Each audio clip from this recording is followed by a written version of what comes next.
High student, সবাইকে আর একটি নতুন ক্লাসে সবাইকে ওয়েলকাম জানাচ্ছি। যেমনটি তোমরা জানো, আমরা তোমাদের ক্লাস 12-এর থার্ড সেমিস্টারের এডুকেশন সাবজেক্টের অলরেডি দুটো অধ্যায় আমরা আলোচনা করেছি। প্রথম বিষয়ে আমরা প্রথম লেকচার আলোচনা করেছি রাধাকৃষ্ণন কমিশন, তারপরে আলোচনা করেছি আমরা মুদালিয়ার কমিশন। ঠিক আছে, আজকে যে বিষয়টি আমরা আলোচনা করব সেটা হচ্ছে তোমাদের তৃতীয় অধ্যায় কোঠারি কমিশন। ঠিক আছে, এখানে তোমরা দেখতে পাচ্ছ যেখানে দুটো সাল রয়েছে কোঠারি কমিশনের, একটা হচ্ছে 1964 এবং 1966।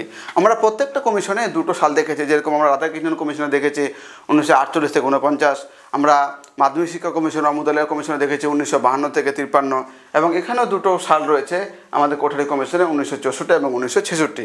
প্রত্যেকটা সাল রয়েছে কি এখানে 1964 সালটা, অর্থাৎ এখানে কাজ শুরু করেছে কোঠারি কমিশন 1964-তে এবং এর যে রিপোর্ট সেটা জমা দিয়েছে 1966 সালে। এবং আমরা প্রত্যেকটা কমিশনের গঠনের মূল উদ্দেশ্য কী সেই বিষয়গুলো আমরা জেনেছি এবং সেটা খুব গুরুত্বপূর্ণ।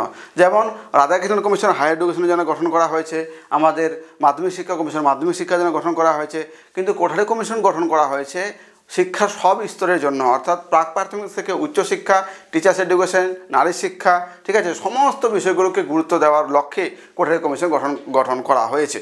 এবং এখানে তৎকালীন যেই কোর কমিটি রয়েছে তারা এটা অনুভব করেছে যে আমাদের শিক্ষার একটা স্তরকে স্বাবলম্বী করে না তোলে আমাদেরকে শিক্ষার সমস্ত স্তরগুলোকে গুরুত্ব দিতে হবে এবং একটা সর্বাঙ্গীন রূপরেখা আমাদের শিক্ষা তুলে ধরতে হবে।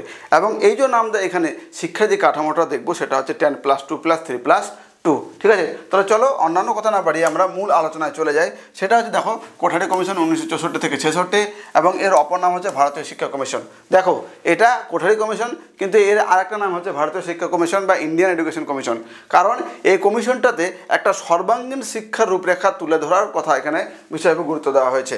এবং এখানে তোমরা দেখবে যে এই যে কমিশনটি, এই কমিশনটি 14 জুলাই 1964 সালে কাজ শুরু করেছে এবং 29 জুন 1966 সালে এর যে রিপোর্ট সেই রিপোর্ট জমা দিয়েছে। এবং এই রিপোর্টটা ছিল 692 পেজের রিপোর্ট। আমরা যেমনটি দেখেছি রাধাকৃষ্ণন কমিশনে 747 পেজের রিপোর্ট, আমরা মুদালিয়ার কমিশনে দেখেছি 311 পেজের রিপোর্ট, ঠিক তেমনি আমাদের কোঠারি কমিশনে রয়েছে 692 পেজের রিপোর্ট। মূল ফোকাস বললাম প্রাক প্রাথমিক থেকে উচ্চশিক্ষা, অর্থাৎ শিক্ষার সর্বাঙ্গীন রূপরেখার উপর এখানে গুরুত্ব দেওয়ার কথা বলা হয়েছে।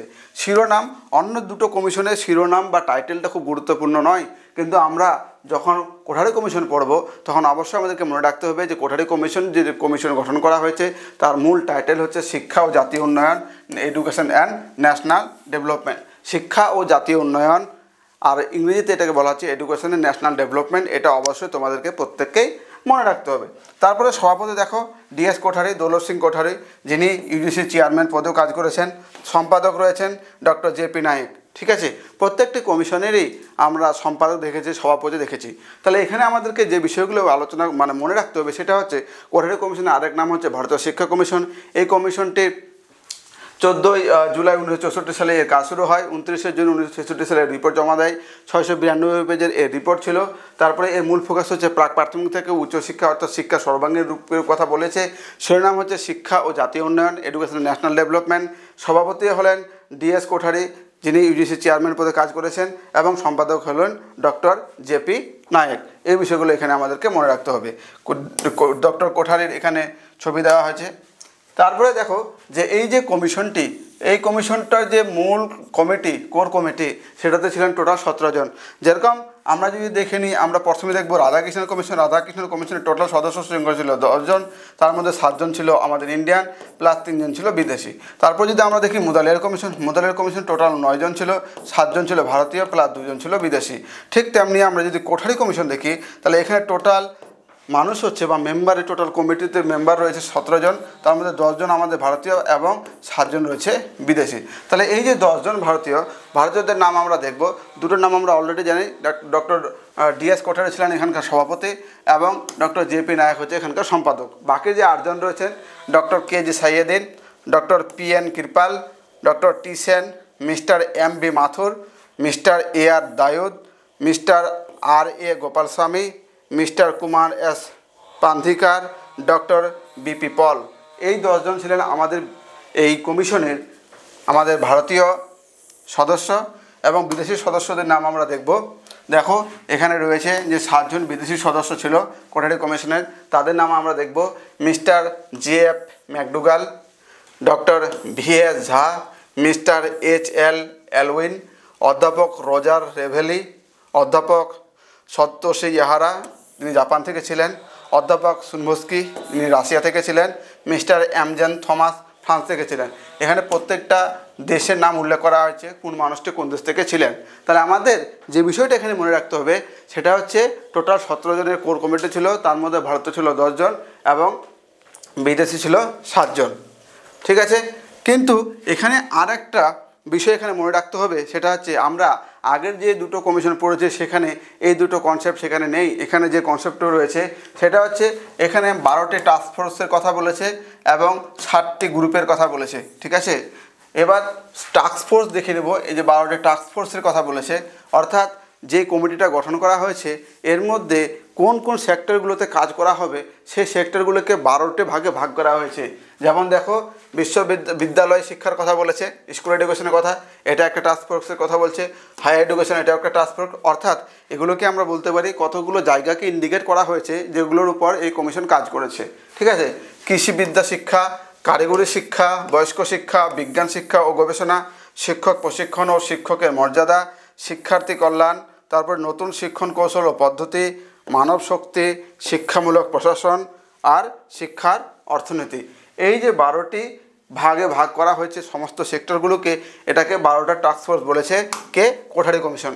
এই জন্য যদি বলে যে টাস্ক ফোর্সের যে ধারণাটি কোন কমিশন দিয়েছে, অবশ্যই কোঠারি কমিশন। কটি টাস্ক ফোর্সের কথা বলেছে?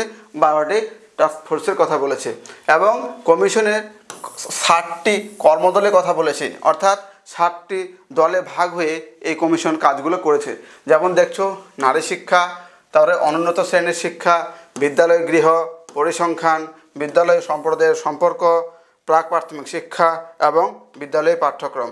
ঠিক আছে, তো এই যে ওয়ার্কিং গ্রুপ বা কর্মী দল, 7টি কর্মী দল বা 7টি ওয়ার্কিং গ্রুপের কথা বলেছে এবং 12টি টাস্ক ফোর্সের কথা বলেছে। এই দুটো কনসেপ্ট আমরা অন্য দুটো কমিশনে দেখে নিই, যেটা কোঠারি কমিশনের নতুন।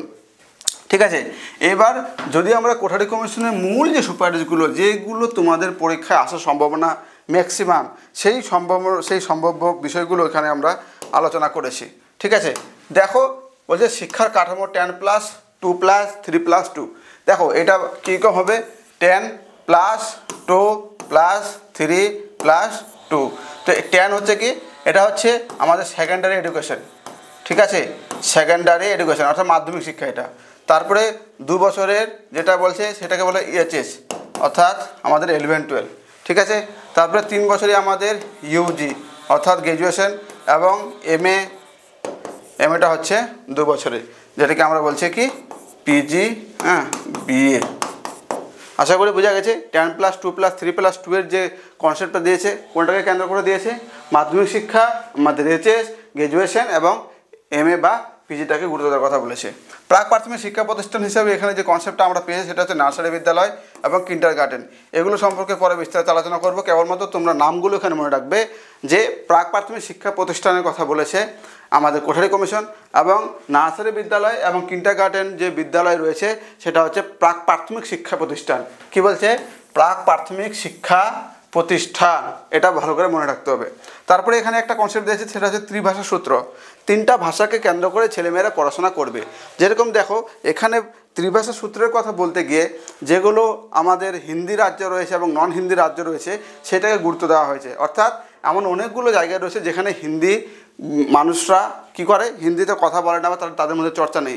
যেরকম আমরা অন্ধ্রপ্রদেশ দেখবো, কেরাল দেখবো, তারা হিন্দিকে ভালোবাসে না। ঠিক আছে, তারা হিন্দি পড়ে না বা তাদের মাতৃভাষাও হিন্দি নয়। তাহলে বলছে অহিন্দি ভাষা অঞ্চল, অর্থাৎ সেই ভাষাগুলো সেই অঞ্চলগুলোর কথা বলছে যেখানে হিন্দিটা তাদের মাতৃভাষা নয়। তাহলে এখানে তাদের একটা মাতৃভাষা পড়তে হবে, তাদেরকে হিন্দি পড়তে হবে এবং ইংরেজি পড়তে হবে। অর্থাৎ আমি ধরে নিলাম এটা হচ্ছে কেরালা। ঠিক আছে, তাহলে সেখানকার তারা তো অহিন্দি অঞ্চলের মধ্যে পড়ে, তাহলে তাদেরকে মাতৃভাষা তাদের হয়তো তেলেগু হোক, তামিল হোক, যাই হোক, তাদের একটা মাতৃভাষা থাকবে, তাকে হিন্দি পড়তে হবে এবং তাকে ইংরেজি পড়তে হবে।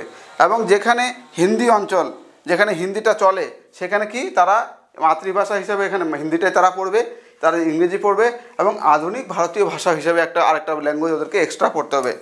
অর্থাৎ হিন্দি ভাষী যারা তাদেরকে আধুনিক ভারতীয় ভাষা হিসাবে একটা ভাষাকে আরও পড়তে হবে। এখানে অনেক সময় সংস্কৃতকে গুরুত্ব দেওয়া হয়েছে। কি? সংস্কৃতকে এখানে বিশেষভাবে গুরুত্ব দেওয়া হয়েছে, কারণ তারা হিন্দি পড়ার সঙ্গে সঙ্গে সংস্কৃত পড়েছে এবং ইংরেজি পড়েছে। ঠিক আছে, এখানে আধুনিক ভারতীয় ভাষার কথা এখানে বলা হয়েছে, সেখানে আমাদের যে প্রাচীন ভাষাগুলো রয়েছে তার মধ্যে যে কোনো একটা হতে পারে। ঠিক আছে, তাহলে এখানে দুটো কনসেপ্ট, টোটাল 3টা কনসেপ্ট রয়েছে। সেটা হচ্ছে 10+2+3+2 এর কনসেপ্টটা দিয়েছে আমাদের, শিক্ষা কাঠামোটা দিয়েছে আমাদের কোঠারি কমিশন। প্রাক প্রাথমিক শিক্ষা প্রতিষ্ঠানের কথা বলেছে, নার্সারি বিদ্যালয় এবং কিন্ডার গার্ডেন স্কুলের কথা বলেছে, ত্রিভাষা সূত্রের কথা বলেছে। ঠিক আছে, এই 3টা কনসেপ্ট রয়েছে। এবং এখানে আরেকটা গুরুত্বপূর্ণ কনসেপ্ট রয়েছে, সেটা হচ্ছে আমাদের বিদ্যালয় গুচ্ছ বা স্কুল জোট, স্কুল কমপ্লেক্স। সুপার এই যে আমাদের কোঠারি কমিশন এখানে দুটো খুব জোরালো বা নতুন দুটো সুপারে দেওয়া হয়েছে। একটা হচ্ছে স্কুল কমপ্লেক্স বা স্কুল জোট বা বিদ্যালয় গুচ্ছ, এবং আরেকটি রয়েছে তোমাদের কমন স্কুল। ঠিক আছে, তাহলে এই বিদ্যালয় গুচ্ছ বা স্কুল জোট কোনটাকে বলে? বলছে স্কুল জোট দু ধরনের হতে পারে। যেমন একটা উচ্চ প্রাথমিক বিদ্যালয় থাকলো, কি থাকলো? একটা উচ্চ প্রাথমিক বিদ্যালয় থাকলো এবং ওর চারপাশে অনেকগুলো নিম্ন প্রাথমিক বিদ্যালয় থাকলো। অর্থাৎ ধরে নাও এক সেকেন্ড, ধরে নাও 1, 2, 3, 4, 5, 6, 7, 8, 9। অর্থাৎ একটা উচ্চ প্রাথমিক বিদ্যালয় রয়েছে এবং তার চারপাশে 2-3 কিলোমিটার বা 5 কিলোমিটারের মধ্যে অন্যান্য নিম্ন প্রাথমিক বিদ্যালয়গুলো রয়েছে। তাহলে তাদের মধ্যে একটা যোগসূত্র থাকবে। ঠিক আছে, তাদের সঙ্গে একটা লেনদেন থাকবে, এটাকে বলা হচ্ছে একটা স্কুল জোট। আবার এরকম হতে পারে যে একটা মাধ্যমিক বিদ্যালয় রয়েছে এবং মাধ্যমিক বিদ্যালয়ের চারপাশে মোটামুটি 1 থেকে 1, 2, 3, 4, 5, 6, 7, 8, 9, 9টার মতো বা 8টা 9টার মতো ধরে না যে উচ্চ প্রাথমিক বিদ্যালয় রয়েছে। ঠিক আছে, এবং তার নিচে আরও কতগুলো নিম্ন প্রাথমিক বিদ্যালয় রয়েছে। ধরে নাও এখানে আবার 8-9টা নিম্ন প্রাথমিক বিদ্যালয় রয়েছে। তাহলে তাদের মধ্যে একটা যোগসূত্র থাকবে। ঠিক আছে, তাদের মধ্যে একটা যোগসূত্র থাকবে, অর্থাৎ এর সঙ্গে এর যেরকম সম্পর্ক থাকবে এর সঙ্গে এর এরকম সম্পর্ক থাকবে। ঠিক আছে, তাহলে এখানে এই দুটো যে ডায়াগ্রাম রয়েছে, এই দুটো ডায়াগ্রাম তোমাদেরকে মনে রাখতে হবে, কারণ অনেক সময় তোমাদের এই পিকচার দিয়ে তোমাদের বলবে যে নিচের কোনটা স্কুল জোটকে করছে, মানে প্রভাবিত করছে বা প্রতিচ্ছবি করছে, যেটা তোমাদের পরীক্ষায় অনেক সময় চলে আসে ডায়াগ্রাম দিয়ে। তাহলে এখানে দেখবে উচ্চ প্রাথমিক বিদ্যালয় একটা, তার চারপাশে মোটামুটি 8-9টা নিম্ন প্রাথমিক বিদ্যালয়, এবং এখানে রয়েছে একটা মাধ্যমিক বিদ্যালয়, তার চারপাশে 8-9টা হয়েছে উচ্চ প্রাথমিক বিদ্যালয়, এবং তার চারপাশে মোটামুটি 8-9টা থাকবে নিম্ন প্রাথমিক বিদ্যালয়। এরকম করে যে জোট তৈরি হবে সেটাকে স্কুল জোট, বিদ্যালয় গুচ্ছ বা স্কুল কমপ্লেক্স বলা হয়। পরে প্রতিবেশী বিদ্যালয় প্রথা হিসাবে একটা এই কমিশন আর একটা গুরুত্বপূর্ণ কনসেপ্ট দিয়েছে, কি? প্রতিবেশী বিদ্যালয় প্রথা। অর্থাৎ এখানে ধরে নাও যে এটা একটা এলাকা, এটা একটা অঞ্চল, এখানে একটা স্কুল রয়েছে। ঠিক আছে, এখানে একটা স্কুল রয়েছে, তাহলে এখানে যদি 2-3 কিলোমিটারের মধ্যে যে ছেলেমেয়েরা এখানে বসবাস করবে তারা এখানে বর্ণ, লিঙ্গ, ধর্ম, ঠিক আছে, জাতি সব কিছুর ভেদাভেদ না মেনে তারা কিন্তু এই স্কুলে ভর্তি হওয়ার সুযোগ পাবে। সেটাই হচ্ছে প্রতিবেশী বিদ্যালয় প্রথা। অর্থাৎ কোনো স্কুল কোনো একটা বাচ্চাকে তার স্কুলের প্রতিবেশী যদি কোনো বাড়ি থাকে বা গ্রাম বসবাস করে বা সেই অঞ্চলের মধ্যে বসবাস করে, সে কিন্তু অজুহাত দিয়ে তাকে সেই অ্যাডমিশন নিতে সেই স্কুলে বাধ্যদান করতে পারবে না। সেই কনসেপ্টটাকে বলা হচ্ছে প্রতিবেশী বিদ্যালয় প্রথা। তারপরে এখানে অবৈতনিক এবং বাধ্যতামূলক শিক্ষার কথা বলা হয়েছে। যেরকম আমরা দেখেছি 21 এ যে আমাদের আর্টিকেলটা রয়েছে, যেটা ছিল আগে 45 নং আর্টিকেল, যে 6 থেকে 14 বছরের ছেলেমেয়েদেরকে শিক্ষায় অবৈতনিক এবং বাধ্যতামূলক শিক্ষার ব্যবস্থা করতে হবে। এটার প্রতি কোঠারি কমিশন খুব দৃঢ়ভাবে গুরুত্ব দিয়েছে যে প্রত্যেকটা ছেলে মেয়ে যাতে শিক্ষার আওতায় তাদেরকে নিয়ে আসা যায়, তারা যাতে মিনিমাম স্বাক্ষরটুকু হয়ে উঠতে পারে। ঠিক আছে, তারপরে একটা কমন স্কুল, অর্থাৎ স্কুলগুলোর মধ্যে একটা কমন বিষয় থাকবে। এরকম না যে কোনো একটা স্কুল আর একটা স্কুলের সঙ্গে কোনো রকম অর্থনৈতিক বৈষম্য করে চলছে বা তারা মানে যাচাই করে ছেলেমেয়েদেরকে ভর্তি নিচ্ছে। তো এখানে বলতে গিয়ে এই কনসেপ্টটা বলতে গিয়ে বলছে যে ছেলেমেয়েরা বর্ণ, লিঙ্গ, ধর্ম এইসব নির্বিশেষে তারা যাতে একটা শিক্ষার অংশ হিসাবে তাদের নিজেকে ভর্তি করাতে পারে বা নিজেকে গড়ে তুলতে পারে। তো স্কুলের মধ্যে সেই ফিচার্সগুলো কমন থাকবে, অর্থাৎ প্রত্যেকে সেখানে অংশগ্রহণ করার সুযোগ পাবে। তো এই কনসেপ্টটাও এখানে কিন্তু একটা নতুন কনসেপ্ট।